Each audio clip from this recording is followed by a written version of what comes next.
and there's three faucets. Well, in a dude's restroom, only one of the water faucets puts out decent water, but typically only one soap dispenser works. So Yeesh. when you have that many dudes going in, you pay attention to the flow.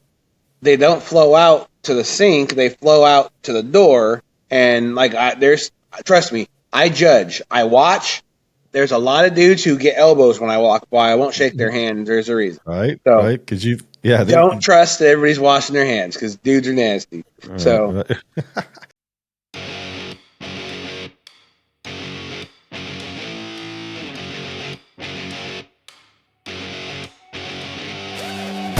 Welcome to RC Underground Radio. Yes, I realize I look like an idiot with this mustache, and I'm okay with it. The ultimate podcast that covers everything RC. You don't need to cut anything either. You can just call this the raw, uncut episode. We can leave it at that. The raw. Yeah. Are you drinking dollar store soda again? Quit spending your money on RC stuff. You can buy some name brand soda. RC Underground Radio is your backstage pass to the RC industry. With insiders that are shaping the future of the hobby. The future of the hobby. When we bring this guest on, I guarantee people are going to go, are you kidding me? He wrote a song for you. I did. We're We're going to have to end this soon, huh? Yeah, no It's shit. coming out And we're on going to have to Spotify edit tomorrow. this. So, here are your hosts, Dave Brinkman and Ryan Ratzloff.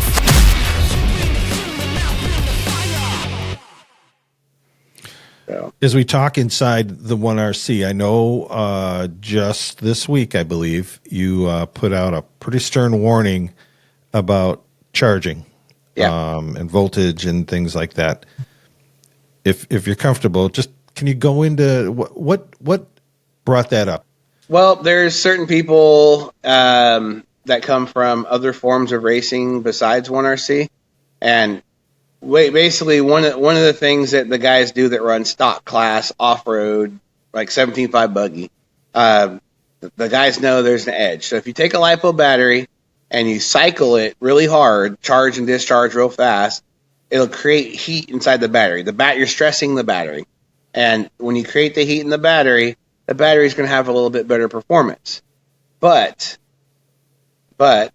you are very much stressing the cells, and you're risking the safety, and basically you're risking the volatility of the battery.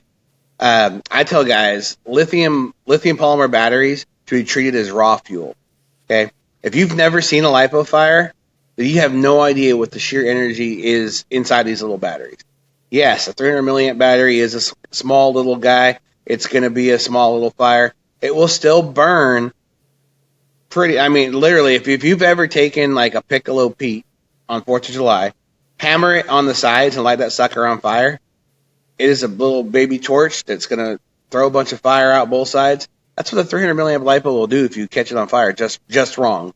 And we've had some racers come in here, and they're not regular weekly guys, but they come into my place and they all want to show up and beat my locals. We have some fast locals, and man, their cars are undeniably very fast. And so while they're on the racetrack, I'll call over my Collins, who's my guest announcer. He helps me out with the race with announcing races and stuff.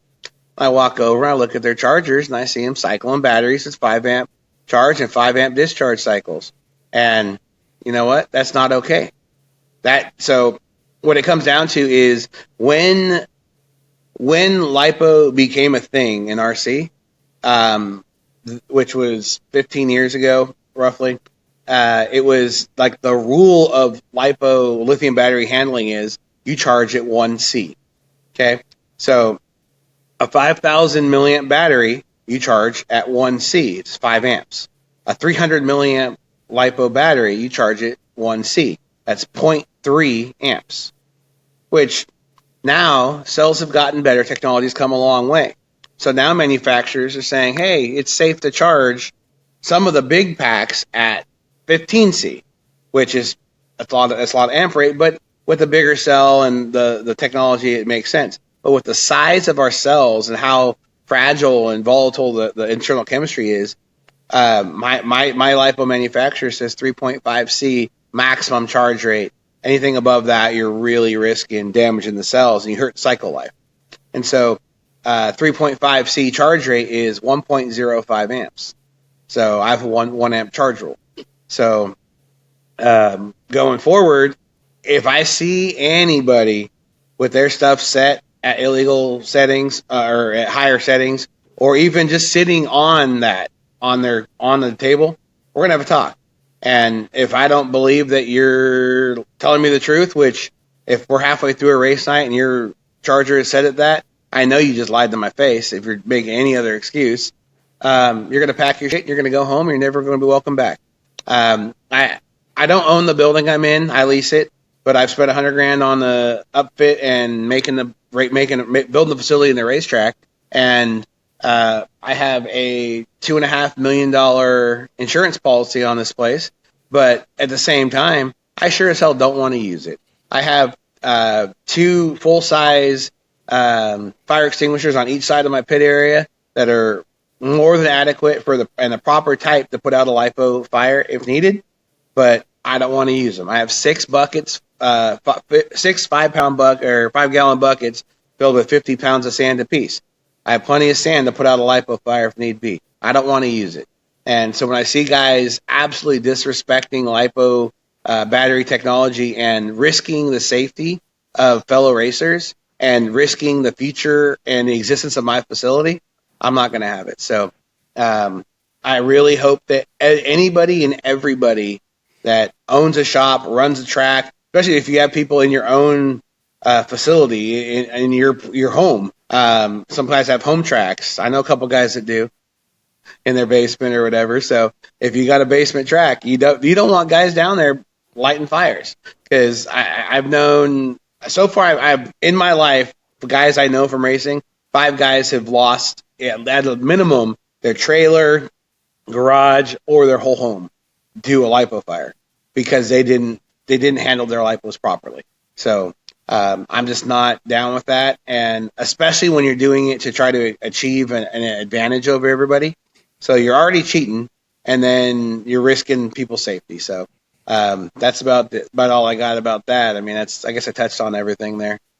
No, it's great, and I'm glad you went into such detail. And honestly, if you're comfortable with it, I'd like to edit up what you said. I'd like to run that as a separate video on RC Underground Radio that tracks can take.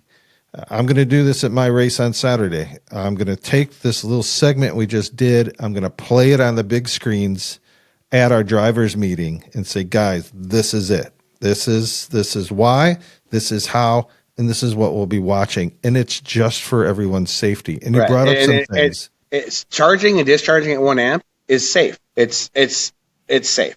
And I'm okay with that. But once you start getting excessive on the amp rates and pushing, so like the manufacturers inflate C ratings of the batteries. So I'll be honest between you and me, like I have a meter that I hook batteries to that tells me the equivalent series resistance of a LiPo battery, and it tells me the resistance of a battery, and it can tell me an approximate C rating of that battery, and it's approximated on the low side. So what LiPo manufacturers are calling a 300 milliamp 75C battery, like what I sell the Speed Factory LiPos, our batteries are rated at 75C by a manufacturer. There is no friggin' way that thing's ever going to be a 75C battery. On my meter, I've gotten a battery that read like 37C, and that's a little bit on the low side, but I mean, for the small capacity, and that's basically going through and doing a full cycle and checking it while it's warm. I mean, on average, if you're checking batteries cold, like 70-degree room temperature or whatever, you're going to see 22 to 25C output as the battery's estimate based off capacity and resistance. So it's it's a little factor they came up with. There's a bunch of really smart guys, way smarter than me, and it's a cool tool I bought, and it works out really good. So they call it an ESR meter. Not something everybody needs in their pit box. It's a couple $100, and it's not mandatory. But I'm a guy that always wants to be on the top side of technology and know what I'm dealing with. And these are not high C rating batteries. I mean, for what they are, they're outstanding for that size and the capacity and whatnot. We have really good performance out of them, but it's not. They're not as durable as like a 10 scale hard case pack with 5,000 milliamp capacity. You know. Right. So that whole scenario that you've covered, how much does that magnify when you're talking about Lipo batteries that are running in 10th or 8th scale cars? As far as what, like? Just the concern. I run a 6,000 milliamp Lipo in my mod sprint car. Okay, and in my 13.5, 6,000 milliamps is what I'm getting on my batteries. So if you charge that at 1C, that's 6 amps. So right now I'm charging all my stuff at 25 amps. They say the batteries can hold 10C charge rate. So that's 60 amp charging. So I mean that's really way higher than I'm actually even pushing my stuff. And even if I'm seriously like trying to race and pump my stuff for 10 scale racing, I'm still only I'm gonna discharge at 35 and I'm gonna charge at 25. And still, that's still like if we were pushing a 1RC pack at 3 amp charge, or basically 2 amp charge, 3 amp discharge. It's similar to that. Okay. So the fact that guys are doing twice as hard on such a small, fragile cell is just, frankly, it's. I don't even know what the proper word is. It's just dangerous. It's just right. You're not caring one bit about anybody. Yeah, yourself, other people's livelihoods, people's buildings. And you know what? Some people may be just ignorant and not know that these things are dangerous. But the problem is when you've got veteran racers that have raced for 40 years and I know what they're doing, it's never going to sit well with me when you do that stuff. We have women and children and whatever in our shot in the pits here and walking around and hanging out on a typical race night, and you're over there lighting lithium batteries up and potentially making a fires. So let's talk about another area that's super exciting right now. The launch, 1RC came out with the asphalt late model. Tell me your first thoughts of that car. Well, first of all, I do product testing for 1RC, so I knew about it before everybody else did. And I drove the car several months before it came out. And so I was super excited about it as soon as I saw it. And after I drove it, I was even more excited. And then when everybody's always asked me what's next, and I don't tell nobody what's actually going to happen. And I like to tease the guys at my track. And I was like, well, it's got 4 rubber tires that say Hoosier on it. And I tease them a little bit, but I was excited. It's been pretty cool here at the track. It's our biggest class so far lately. I mean, weekly, night to night. And the funny thing is, only like a third of our guys have them because the first batch was so limited. Right. So I think they just listed. They just list that they're kind of like back. They just came back in stock today. So I ordered a bunch of them. So I'll have them next week. So my local guys will be happy. So a couple people will get theirs before Christmas. So if you see me glancing to the right, I just realized and remembered I have the Gateway Dirt Nationals on the dome. So I just realized it's still on. Started tonight? Yep. Tonight's night Starts one. Tonight. Ah, okay. I'll have to turn that on. So I turned it on before we did this, but I haven't been watching much. But if you see me looking that way, it's what I'm doing. Oh, you're all good, buddy. So first of all, one of the things when we're developing, I don't want to take any credit for the cars because it's all Brent, but like when we're doing testing and developing stuff like that, is we need to not only have a car that works on a racetrack, but we're trying to improve the quality of what is in the box. So the guy who buys one for his kid and it's going to drive on the driveway in front of their house, it needs to get around, it needs to handle good, it needs to get around, it needs to be drivable. So the asphalt modified was really tricky because it had the slick tires, and Right. The test car, I got it around pretty good, but like what people don't understand is when I'm testing like an initial prototype, I don't get a bunch of tires that I can do. Like at our track, you'll never run a right front tire not without glue. You won't run an unglued right front. You'll flip off the racetrack in the first time you turn the wheel.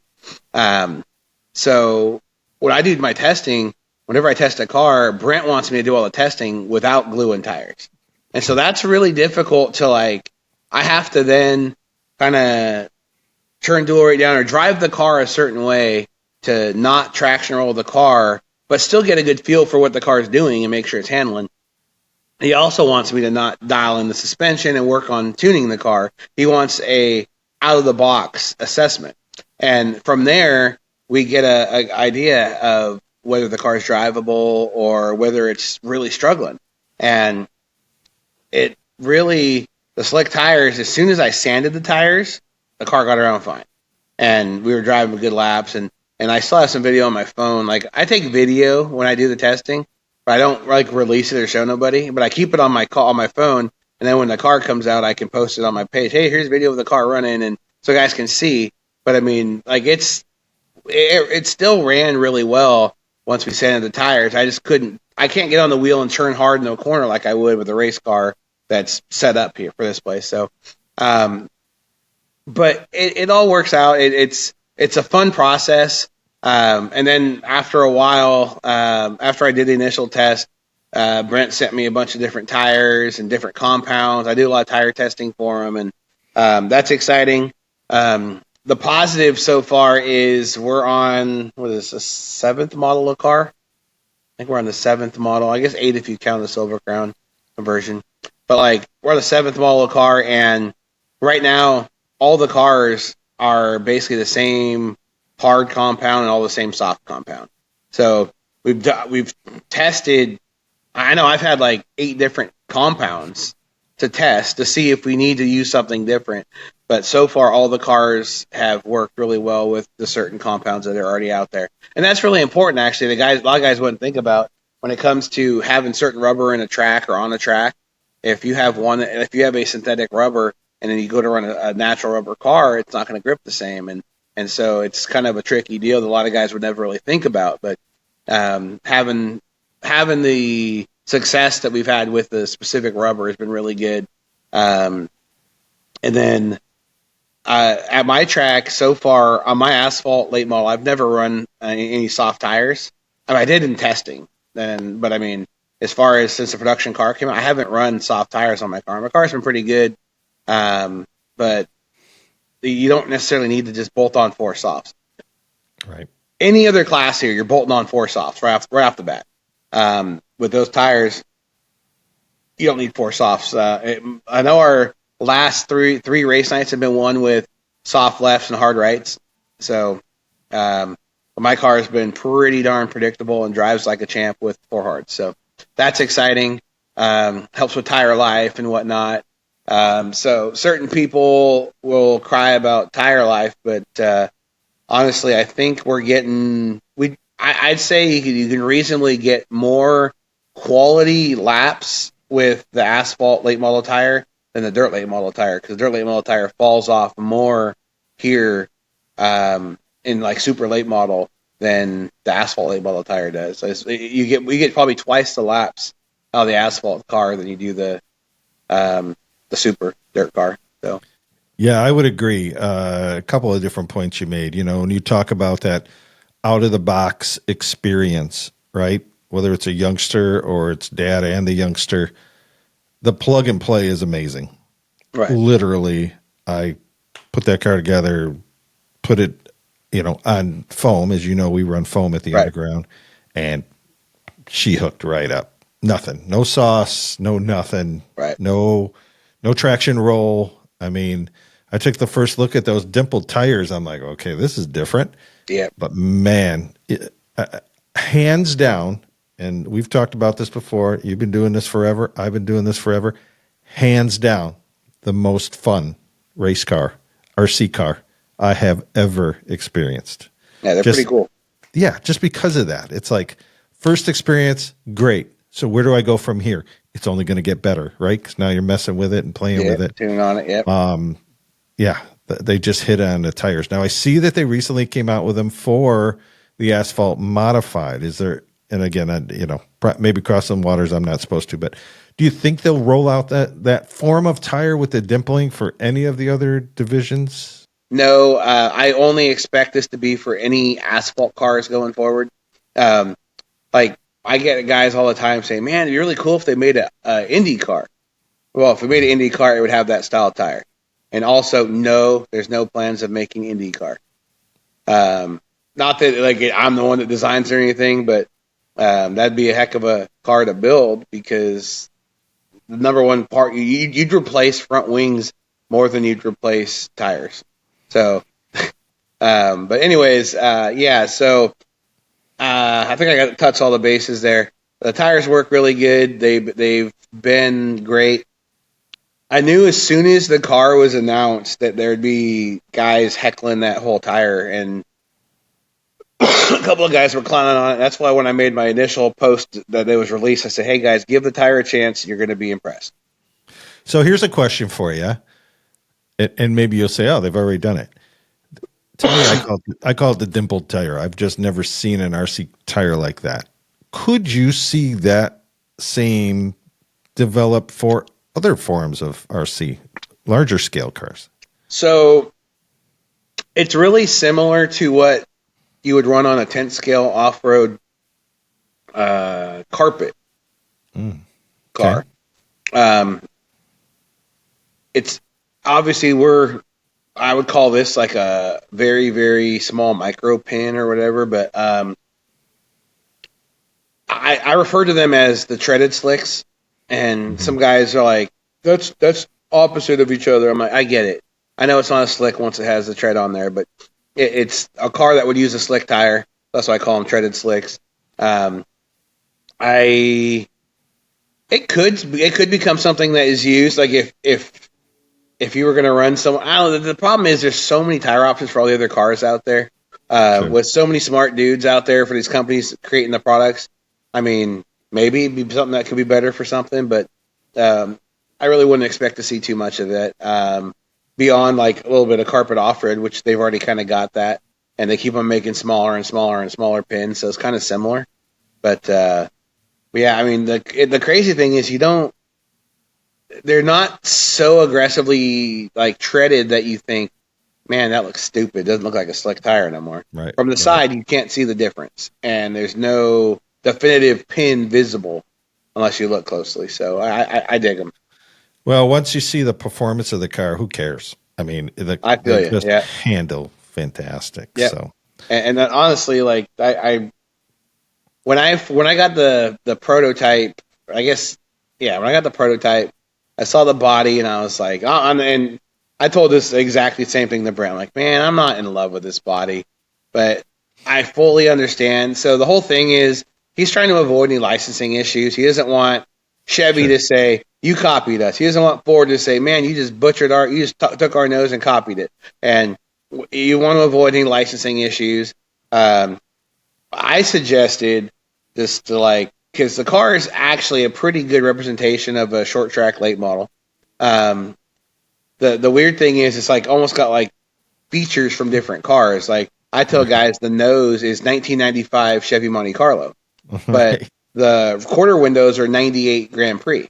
And like it's just a different shape. And then like the way the rear quarter panels and the fenders are, it's very ABC late model style, like what your local short track would race. So I just recommended to kind of copy the 5-star ABC late model body that you see everywhere, and then create some generic headlight. I mean, they use the same nose and they put Toyota, Ford, or Chevy or Dodge headlights on them. So I mean, decal in real life. So, but they did a pretty good job. I have no complaints with it. It ended up pretty good.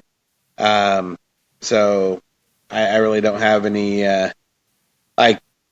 know on my car, I painted with the way the nose looks, I painted my rear quarter windows. I made my own masks and painted to look like a 98 Monte Carlo. So it's a little bit different, but I just figured Monte Carlo. Then my vinyl guy made me a bunch of headlights, and I was like, well, I drive a Mustang, so I'll just put Mustang stuff on there. So now I got a Monte Carlo rear quarter window, Monte Carlo nose, and Mustang headlight and taillight set. So it works out.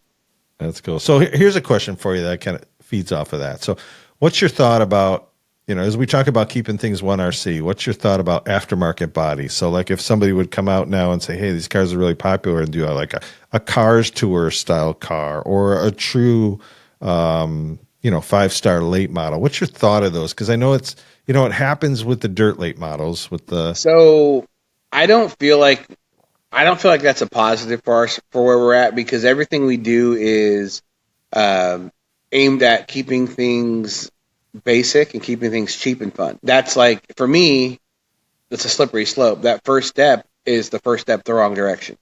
As soon as you allow one thing, then, well, you allow the body. Can we just allow this other tire? Can we just run the asphalt mod tire with tread on it because it's wider, and then you stick out like an old Outlaw late model did in the 80s? And but that's realistic too. And then it's like, oh, well, can we just like run that? Like then you lose the structure, and that's where things get in trouble, I think. That's great point. Great point taken. Absolutely. Okay, so the last part I kind of wanted to cover. You got a big race coming up this weekend. You got the Santa Claus 600 coming up. It's one of your legacy events. You've what year is this? How many years have you been running? So this is our third year of this event. So it's our fourth year of being open, being in existence. But our first 9 months we were shut down with COVID. Sure. So, like, as soon as that happened, I knew there's no way we're going to make money here. But now it's all about, like, and this is the saddest thing for me to think about. But this is my strive to keep on going is, how far can I take that initial investment and keep it rolling? The longer it goes, the less per month. The less per month it cost me for the money we lost. So right.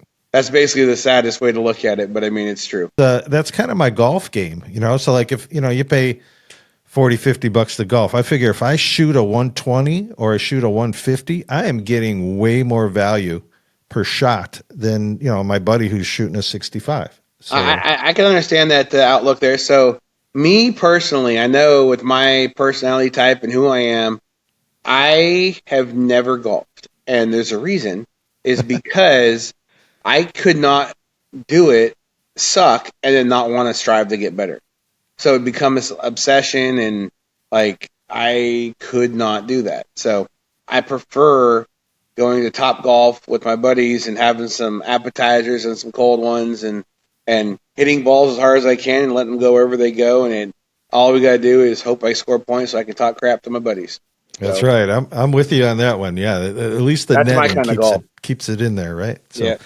So again, let's talk a little bit about Santa Claus 600. So right. What's going to happen there? Would you call this one of your crown jewel races there? Yeah. So each year we run 3 big races. Our April Fools is definitely our big race. That's the end all be all. Who wants to be the fast guy? Come play. Our Santa Claus is our second biggest race, but I like to tell guys it's really just a big club race that we run on a convenient day. Sometimes, depending on when Christmas falls, it might be a Wednesday or a Thursday. This year it's on a Saturday. It just worked out so we can run on Saturday. It's a weekend race, so not all our guys that regularly can be here can come. But also, being a Saturday, out-of-town guys can make it. So this race is literally just a over-exaggerated club race where we have a Christmas party, and basically it's potluck. Everybody brings something. I know we got several people working on their dishes right now in crock pots and stuff, or they're getting what they need. And so Friday night's just practice, 4 to 9. Saturday doors open at 9. We start racing at 1, and then as soon as racing's done, we'll pull the tables out, and we'll have the crock pots that have been going all day, and we'll just start eating and drinking beverage of your choice and celebrating fun times with your racing buddies. And enjoy the holiday. I like to say I like to make memories and collect those, and that's one of the things I get to do with my buddies is have a little Christmas party. My mom got me a sweet cornhole set that my buddy Gary at Go Fast RC Wraps did up for me. So Speed Factory setup that we got. So we put those on the front straight. We play cornhole. We'll play beverage of your choice pong, and we'll eat and we'll drink and we'll have a good old time and have some fun. So that's great. That's great. So there's also a race, and then we raced our one RC cars, and then all that stuff. But I mean, we'll run 4 qualifying heats, and run some mains, and I'm actually expecting a packed house. So our track normally, our normal configuration of our pits, we got like 28 pit spots, and then I think we're going to need 36. So I got to set up my auxiliary pit spots, and we're going to be packed. So should be a really good turnout. Like I always tell guys, I don't care if we have 60 cars or 160 cars, as long as we can put a quality event on and everybody has a good time. So the car count doesn't really matter to me as much as having a good time.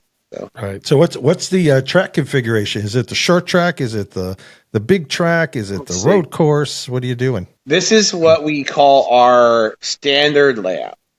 So this is our track record layout. This is the only layout that we keep track records for. Okay. It's also a little bigger than we ran at our April Fool's race. But basically, the corners are a triangular shaped corner. We use what we call ice, put the ice down. So there's basically, we have 12 feet of straightaway into a 45 bend, into a 90 curve, into another 45, back to the other 12-foot straightaway. It's symmetrical on both corners. I think the run line on this track like this was 68 foot.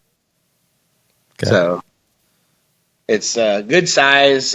We got 7 foot 6 inch straightaways, 7 foot 6 inch corners to the ice.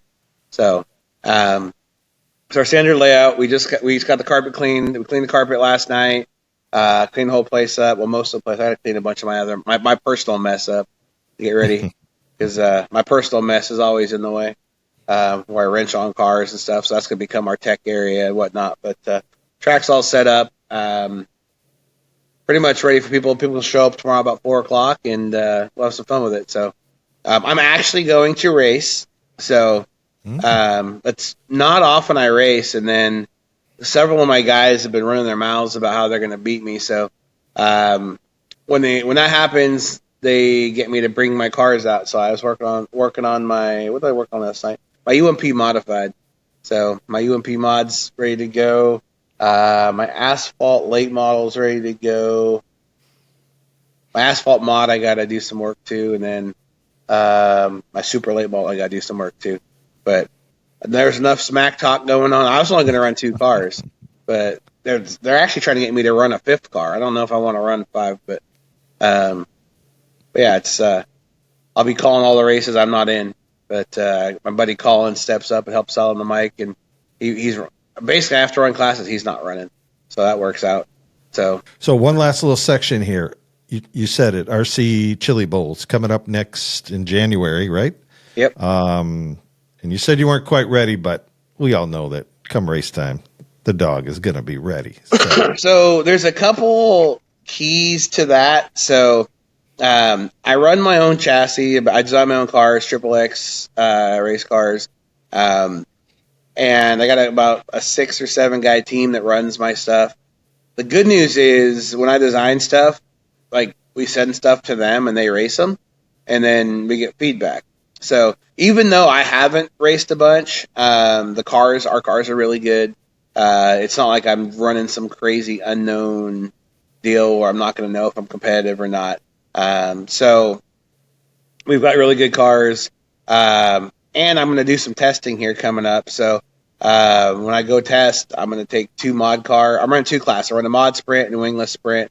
I'm going to take 2 mod cars and go test and try the different things back and forth. And I'm also going to take 2 wingless cars. I got a new one I designed. It's a little bit different.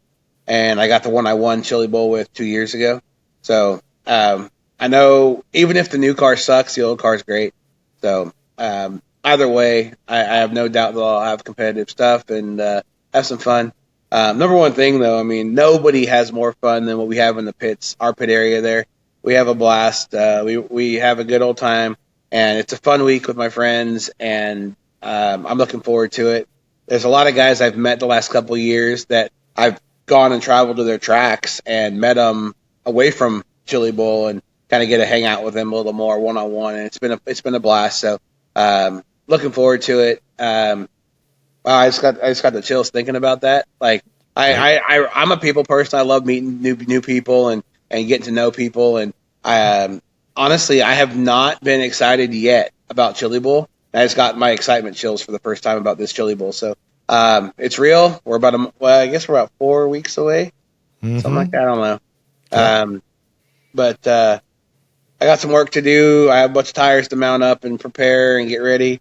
I'm gonna have to do a video tonight, a pre-Chili Bowl video, because I always try to give a Facebook Live video for the guys going for the first time, trying to help them know what to expect and let guys know, hey, be prepared with this, and this is how it's going to go. And guys enjoy that stuff. So. Well, I know the comment you made the last time we talked about Chili Bowl was you said it's a party in our pits and a race breaks out. So that probably culminates it. But be ready, because the fun meter is going to go up a little bit because Ryan's coming. And a week with Ryan. I'm not sure if they're going to allow him to come into our booth, because you got to contain it at a certain point. So I know as of right now, my goal is to have a chili cook-off in our booth. I want to have a cornhole tournament at some point during the week. We've had a beverage of your choice pong tournament in years past. We want to get that back going. And then I'm really hoping that I can find somebody local who has a karaoke system. I would love to have a karaoke booth in the back of our pit area. That'd be pretty awesome. Do some live videos of different people karaokeing all week long. Just anything to have a good time. Take your mind off how much we sucked on the racetrack, because the race like that is so hard. So many cars. I mean, so many great racers from all over the country. Unfortunately, the single best and the single worst thing about a race like that is when you're racing with 110 people in a class, only one person wins. That's the absolute worst thing about it. And it's also the absolute best thing about it. Only one person wins. So, like, if you win, that's huge.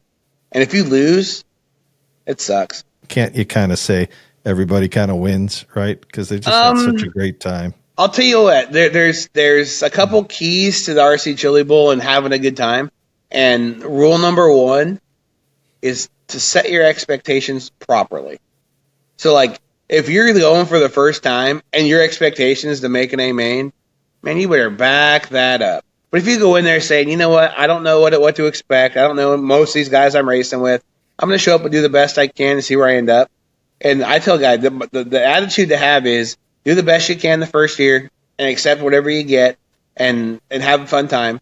And then that becomes your start point. And then work hard the next year and run all the races you can and get better and learn. And then when you go back, use that as a progress report. Your goal is to do better than you did last year. And every year you go back, you see where you grew and how much better you've gotten. And if you work hard enough and learn enough, you should get better each year and better and better and better. And eventually you'll be towards the top. No, it should be a good time. I'm hoping to fly in for a couple of days myself. Ryan's going to be doing some live remotes, and it's going to be quite a thing. I was able to stop into it for a day or so last year. It was just amazing. Scotty Ernst and his group, as always, doing an amazing job with that. And just, guys like you and everybody that's in your pit area and the whole Wisconsin posse that's coming should be a great time. And anybody who hasn't been, you really need to focus in on it and think about going, because it's going to be amazing. Yeah, it's definitely it's a long week. Like if I didn't look at it the way I do, then I don't know how I'd get through it, because we just have a good time, and then it's a really, really long week of not a lot of track time, honestly. So you got to go there to have fun.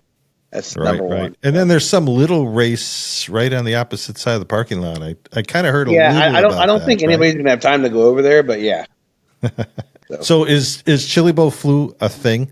One, you're walking around the building for a week, the floor's covered in dirt, and then it's also in the middle of winter. It's typically between 10 and 40 degrees outside as a high, and the lows will get down to like 0 to 30, 28 degrees. So it's Arctic and freezing. We've had some years where it's pretty warm some days, but I mean, it's usually rather cold. And that time of year, people get colds and they get flus and they get sick. And there's this other thing that happens called RC racers are gross and don't wash their hands. And when you're sick, and so like I drink a good deal of Monster when I'm at Chili Bowl, and there's three faucets. Well, in a dude's restroom, only one of the water faucets puts out decent water. But typically, only one soap dispenser works. So Yeesh. when you have that many dudes going in, you pay attention to the flow. They don't flow out to the sink; they flow out to the door. And like, trust me, I judge, I watch. There's a lot of dudes who get elbows when I walk by. I won't shake their hand. There's a reason, right? Because don't trust that everybody's washing their hands because dudes are nasty. So, yeah. Part of your Chili Bowl checklist is make sure you bring hand sanitizer for yourself. Hand sanitizer is fine. I'm not all about hand sanitizer because it kills the good bacteria too. But yeah. So I just tell guys, man, go in there and wash your hands. Use soap, scrub for 20 seconds. If I ask you which water spigot works and you don't have the answer, you're disgusting. Soap is your friend. Yeah, and so it's crazy because literally, like I tell people I know, like certain other racetracks I go to, is like, hey, when if you want to gross yourself out, ask them what color the soap is coming out of the soap dispenser. If they don't know the answer, then they're disgusting. Stay away from them. That's fine. Yeah. So hey, Murf, let everybody know. First off, is Santa Claus race, is that going to be on Live RC?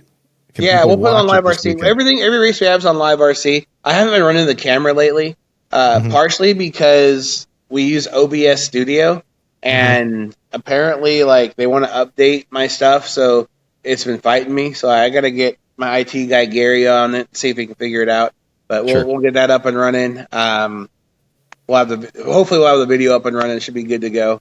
Cool. But yeah, so it's all liverc.com, Race City Speed Factory. You'll find us. All the live scoring it's always up there. But we'll have to we'll see if we can get the other stuff running to the video. That's awesome. And people that are, I'd be surprised if they're hearing you for the first time, but just so they know how to get a hold of you, learn more about Talent in the Bottles, my tire prep company, Triple X Power Labs. We do motors and batteries, ceramic bearings, that kind of stuff, bearing oil. So yeah, and then Race City Speed Factory is my track here in Mooresville, North Carolina. If you're ever in the Mooresville area, you come to town for a NASCAR race or something, stop by and see us. We have a good time. So. All right, Matt, as always, you're so informative, give so much great information. We can't thank you enough for what you do for the show. You're always willing to come on and talk and share your side of the hobby. It's important to us. It's important to people out there. So again, thank you for doing this show, and we just want to wish you luck with Saturday's race and with what's coming up with Chili Bowl, and we'll be talking to you after Chili Bowl. We'll get your insights of how that event went. So again, thank you so much for joining us tonight. You're welcome, man. Thanks, man. Thank you for listening to the RC Underground Radio Podcast. Be sure to like, subscribe, and tell your fellow racers about the show. Tune in again next week for more RC content.